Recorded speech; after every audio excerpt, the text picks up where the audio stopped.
rather the lack of regulation. That's what I'm saying, that once we are moving to market-based economy like we want to do, then it is very important to have strong regulators. Regulators, the PURC, unlike the Energy Commission, is independent of government. Once the president appoints you as chairman of the PURC, unless you don't attend meetings for 5 times on your term, you cannot be removed. So the law was passed by the NDC. It's a very good law that we need a regulator, a strong independent regulator. And once you have a regulator who is not going to self-censor himself, because it's not the law that makes the person independent, it's the person's character, men and women of courage. That's what we need in politics, in regulation, in business, in Ghana. Would you say that the load for regulation, both in water, energy, and also communication, is to the extent that perhaps we need a situation of permanent commissioners, like we have in South Africa, in the FCC? Look, it's not the timing you put the people. I prefer they are not permanent.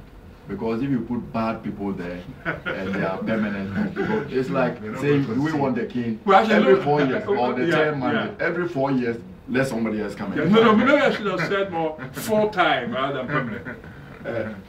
Yes, you may need a full-time, because, for example, I found myself doing a lot of technical work, mainly because we haven't budgeted. You know, for example, you take the PURC, their funding is from the government. Yes. You cannot say you're independent of the government if they are going to pay your salary. So I would have preferred for the PURC that we have a percent, they say 0.01 of, say, tax revenue going there, or the tariffs, 0.02 of the tariff that is collected from all these regions going to finance. But what's the, because now we have a number of these regulatory, we have the postal and courier regulator as well. Yeah. What are the mechanisms for learning between the various regulatory bodies in Ghana? I think that postal regulator is useless. It's competitive. You see, for electricity, you need some. For water, you need that. We have the National Petroleum Authority as a regulator, and they should be learning from one another. But see, as the government, for example, you take National Petroleum Authority, they take a commission of the from the gas companies. That's how they are funded. So I think that you need to do the same thing for PURC. You need to get a regulator for the telecommunications. So let's assume your candidate wins. Akufo-Addo is inaugurated as president of the 7th. Yeah. And he says, give me 2 bullet points. What should I do on regulation generally in Ghana? What would you say?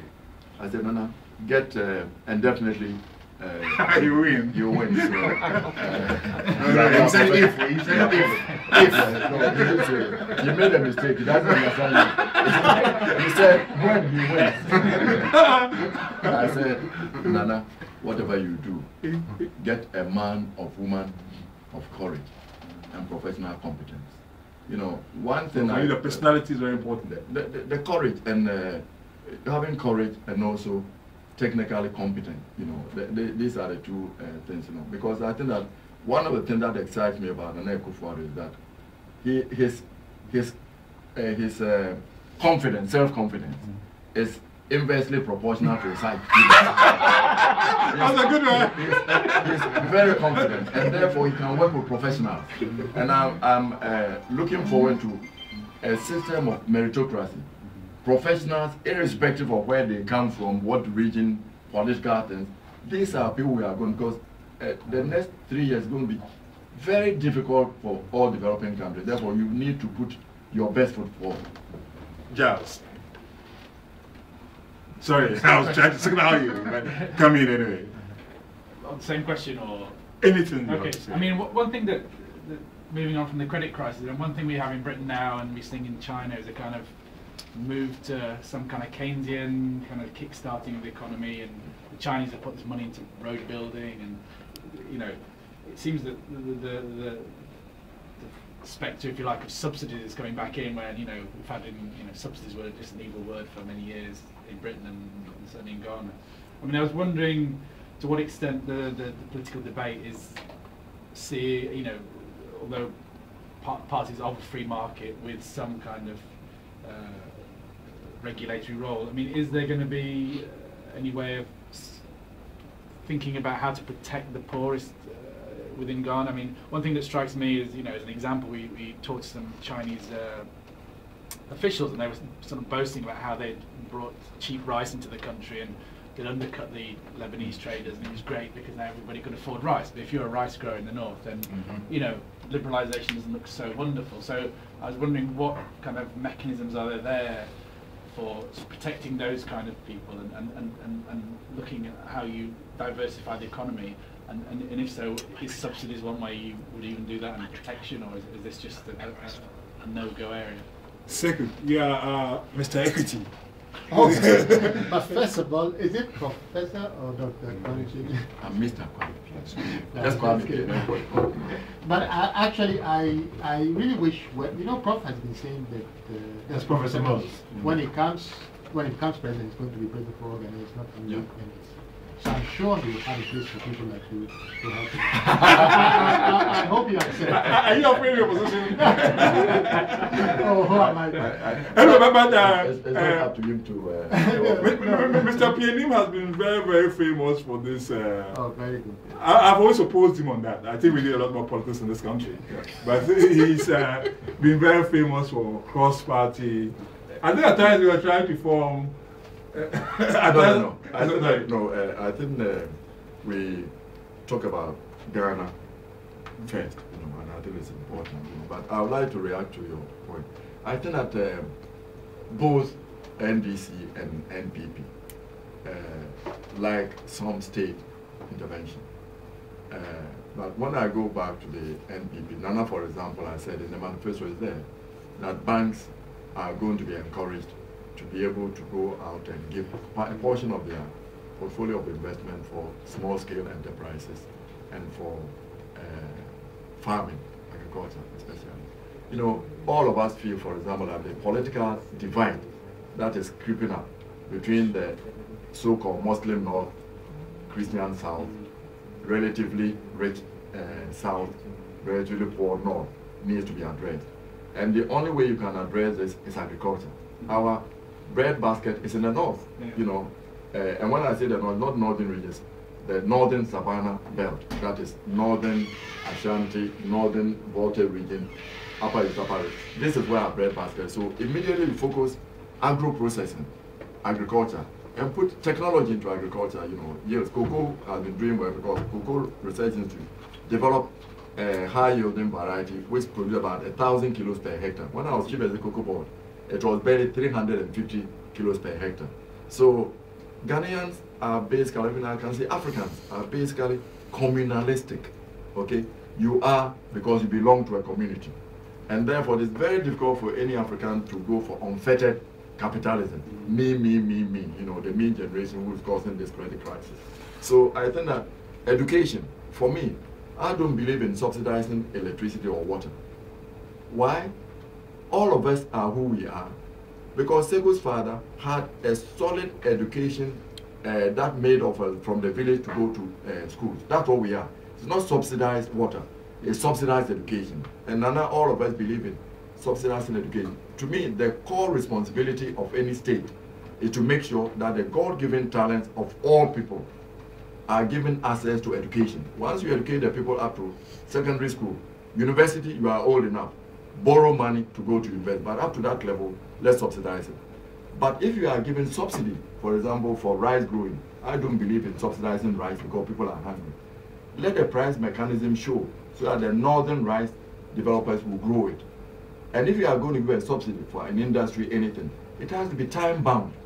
You tell the person 5 years subsidy. After that, you are out. If you cannot compete, then do something else. Otherwise, you have 50-year-olds, 70-year-old people like me still suckling at our mother's breast. We can't do that. Thank you, sir. But quickly about the rice Quickly. example. Yeah, I think at some point, the local, they can't really produce, they can't compete with the rice coming from outside. They can't. Well, It's a matter of the right planting Let's material. leave it. It's the processing and the planting material, and you can bring in the right. That's a big debate. That's a big debate. And Giles. I have colleagues who argue that with the demand, say from China and India of Africa's commodities, raw resources, that there is actually and China's ability, for example, to produce manufactured goods so cheap with the low wage levels, still massive unemployment, so that the likelihood for 20, 30 years that China will still be able to outcompete in manufacturing, yet has an appreciating commodity price in raw materials. I mean, is there not there a disincentive of having an industrial policy in Ghana then? Because there's no real, I mean, if they can't compete on manufacturers, then what would be, if one was to diversify out of agriculture, what would one do if, because, you know, is there not a danger that it becomes simply a commodity producing and exporting country with no possibility of industrialization? No, I think that we've always said that Ghana has to be a commodity producing country, plus that's our strategy. So you take the oil is going to generate enough revenue or extra revenue. It becomes a surplus extra revenue for financing your universities, okay? Technology, put the technology there. Once you have the people well educated, that's when you go back to industry, okay? And when you say industry is not just manufacturing. Every country has to decide where you have a niche. In Ghana, for example, if the broadband is wide enough, you can be here and be a watchman for a factory or somebody in California, you know. And if you have broadband enough, all the X-ray interpretation can be done here and be sent there. So you don't necessarily need to do manufacturing, but you have agro-processing. Once you are producing your tomatoes, you are canning it. That's some form of manufacturing. So yes, you take a look at the supply chain and see where you can fit yourself. But without education, that's why Nana Akufo-Addo is emphasizing education. And once we have education, put all the oil money that we are going to get into education. Once you have the educated people, your technology, your agriculture is going to be using biotechnology, something that we will have to be able to go. Green revolution. I'm very happy you mentioned the issue of bandwidth. Yeah. But for me, it's almost like they are the modern roads. Mm-hmm. And I'm going to bring this to a close, but with my interest in mobile phones, I cannot have a debate like this without something said about mobile phones. What do you think about the mobile phone companies? First of all, let me show you my prejudice before I start. I'm chairman of Zain Communication. Oh, I see. That's interesting. I think that, you know, the mobile phones, the revolution, and also the Nigerian band that came in, the revolution they brought in. I mean, Barclays and Tana were here for 100, didn't do anything. Now I can test cash using my cell phone. I can test cash to my mother. She goes to the bank and collect it. Okay, so it brings a whole lot of things. Bandwidth, Skype. Mine is always dropping. But with Skype, my grandchildren in California, a child is born, 3 minutes you are seeing a child. You know, even people surgery, you can do it. Let somebody direct you and be able to. So it has a lot of opportunities. Once they go in for the WiMAX technology is illiterate, you know, WiMAX, you know, or they use the LED, whatever they do, you need a broadband. The idea of when we're trying to divest of Vodafone, the idea was to have taken the national backbone and let all the other companies own it. But even if they are not doing that, and you have a good regulator, the regulator can make sure that Vodafone cannot outprice or stop the interconnectivity. You've implied that we don't have good regulation in the communication sector. We don't have regulation. Not, as I said. So let me put you on the spot again. NCA is a license. Yeah, they are not a regulator. But I'm sure that what would you want a possible Akufo-Addo government to do specifically on this issue? On I think specifically on communication, not generally. On communication? Yeah. I think communication, we need a regulator, a strong regulator for the economic price of it. Because, look, a lot of these services, the prices can be halved, okay? And you need cell phones because the land base was not used. For every Ghanaian to be able to communicate with somebody. And, you know, Julius was talking about all these new technology that is coming up. We, you know, FinaTrade, I'm on the foundation. One of the things we did was train people in I2 can program. They went to the Olympiad, you know. They didn't place, but at least we've been there. And we've had all these young people from second cycle institutions. The next 2013, I think the next one is going to be held in Nigeria. The Nigerians are going to host. Ghana is preparing to host the 2014. We should get Ghanaians to be technology savvy and getting a cell phone, you know. But can I just finish? Because sorry, I'll come back to you on this. But I didn't know Mr. Pianim was the chairman of Zain, and that's the newest. That used to be Celtel, both Western. Is it? I mean, did I hear that Zain is going to introduce 3G right from the start? No, all the mobile phones are being asked by the algo to go to 3G. No, 3G. So you buy a new license for 3G? About 15 million. You got a new license for 3G. And the 3G enables you to do more of data communication. But it's not as WiMAX is probably better. It's cheaper way of doing it. But everybody is going to go to 3G because you can get... and the Zain money is coming from the Middle East. Is that relatively unaffected by the global financial crisis? No, the oil people were never affected. I mean, they think everybody with all the money, the liquidity, they were speculating in oil. So oil prices of being 81 to 120. So they are loaded. The people with the oil money, yes. I'm going to give the final word to you. On mobile telephone. On mobile phone. In fact, I no longer call my phone my phone. You know, it's gone past the stage where you use your phone. For instance, well, your phone is now a camera. It's our camera over there. You can see there's a battle on at the moment with all the technologies, and you'll hear the word mashup a lot. For the technical geeks, they call it conversions. I call it mashup. And basically now, and the reason I was in Accra is simply to show people that look, with little technology like that, you can have a voice, and you can produce stuff. Because one of the things that help people to get into that mindset, which I call out of the box, is creativity. If you have the tools, you know how to use the tools, you begin to create, you then find avenues to take this creativity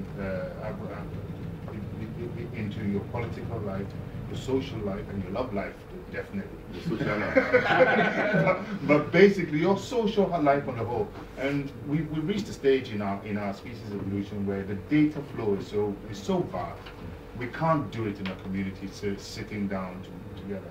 The blogs are important because members of even outside of your community, you can have input into their mindset, not just within your countries, but within states, you know, within environments that you've never even heard of before.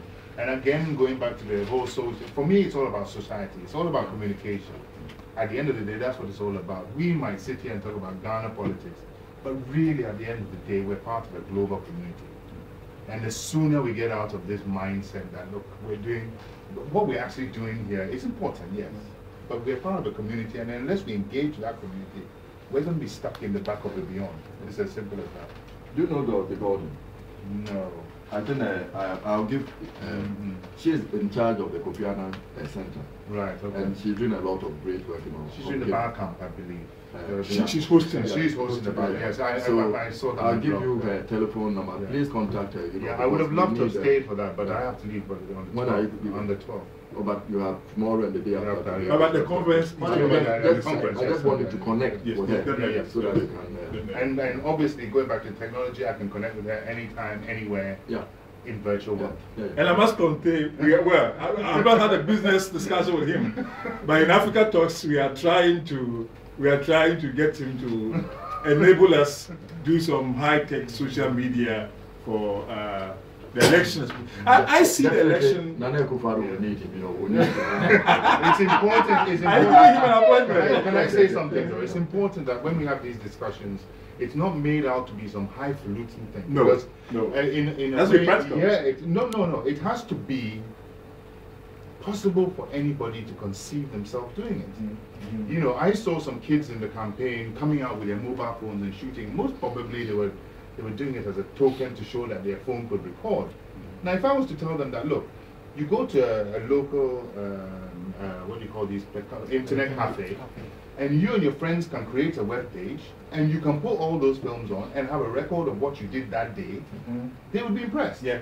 Now, until we can tell them that this is what you can do, and then as they start chattering amongst themselves, and then an American kid comes on their site and starts telling them what he's doing, and then a Russian kid comes on the site or during his election and says this is what he's doing, and then we get this community spirit going. And that in a way is what's going to prove Thank you very much. Giles, I'll give you the opportunity for the final word, unless you don't want to take it. Okay, thank you very much. Thank you. And welcome to Africa Talks. Thank you very much. When we get paid?